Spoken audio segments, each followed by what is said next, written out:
Për atë do të them që do të lidh me Ismail Qemalin. Ismail Qemali ishte një diplomat i klasit parë për mua. Dhe unë kam lexuar analizat e tij për situatën në Europë.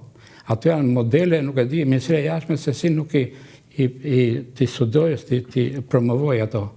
Analizat shkëlqyera. Patjetër që i diskutojmë, i promovojmë dhe i arkivojmë prapë. Po, dhe në vitin 1909 Ismail Qemali tha, është vendosur në Aleatë Ballkanik që kombë shqiptar të zhduket, që mos ketë më shqiptar, që në vitin 1909.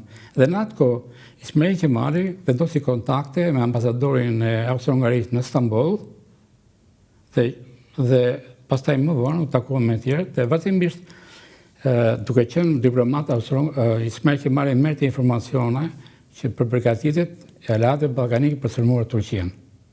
Dhe ka bërë disa takime, po unë po them për takimet e fundit që bëri ai.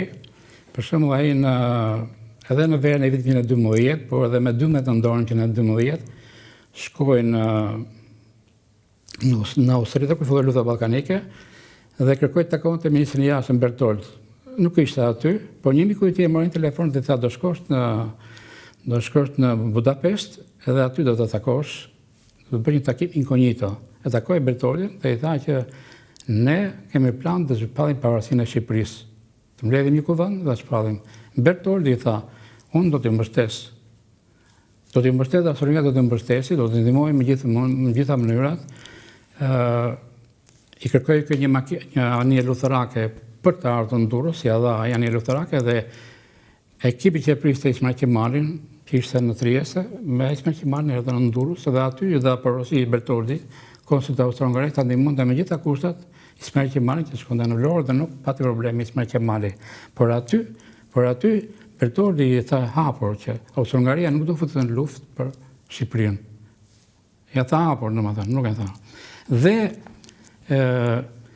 Dhe në këto kushte, domethënë, kur Aleatët Ballkanik kishin bërë aleanca me njëri tjetrin, për shembull, aleanca bën ndërmjet Serbisë dhe Bullgarisë dhe diplomacia greke serbe u tregua shumë e zgjuar dhe shumë e fortë bile dhe tani duhet të thonë që është shumë aktive. Që në Kosovës. Dhe më fal. Dhe aty propozuan Bullgarisë që të bënin aleancë bashkë. Pse? Bullgaria dhe Serbia në vitin 885 pati një luftë ndërmjet tyre. E sulmoi Serbia, Bullgaria e shpërtalloi për 2-3 javë ushtrinë serbe. Mirë po, nga gjitha aleatët ballkanike, ushtria bullgare ishte me potencial më të madh luftërak.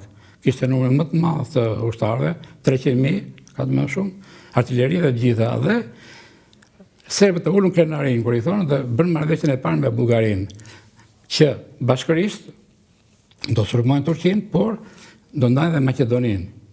Problemi ishte i Maqedonisë, do ndajnë me njëri tjetrin. Pastaj bën marrëveshje me grekat, dhe thot një studius, një diplomat serb historian Sreten Draskić, në këtë marrëveshje me Greqinë u ra dakord do ndajë Shqipëria në lumin shkundin e Çukufirit ndërmjet Greqisë dhe Serbisë. Dakord.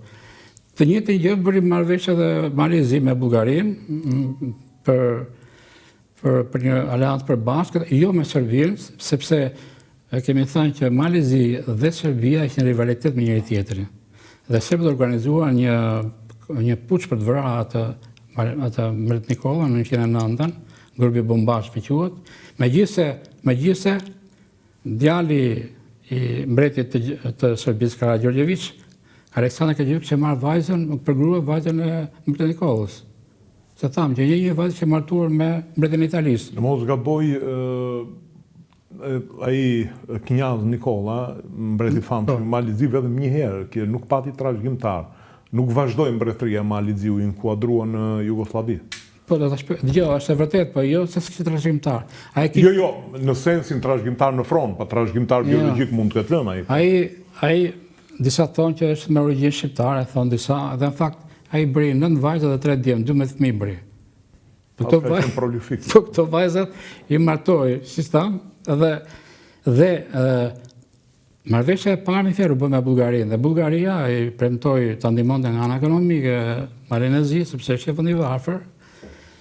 Pastaj Kur kjo aleancë, do më thënë, u kryua, atëre shenjën e para kemi thamë ne që edhe Italia kur sulmoi ushtrin turke në Libi, ishte një sinjal, për aksion. Dhe kemi thënë që mas 2-3 javësh, ushtrit ballkanike sulmuan ushtrin turke. Një luftë e cila u zhvillua kryesisht në vilajetet shqiptare. Po, në ndalim aty. Enea, të lutem, hartën e pavarësisë ka dalë pak e turbult.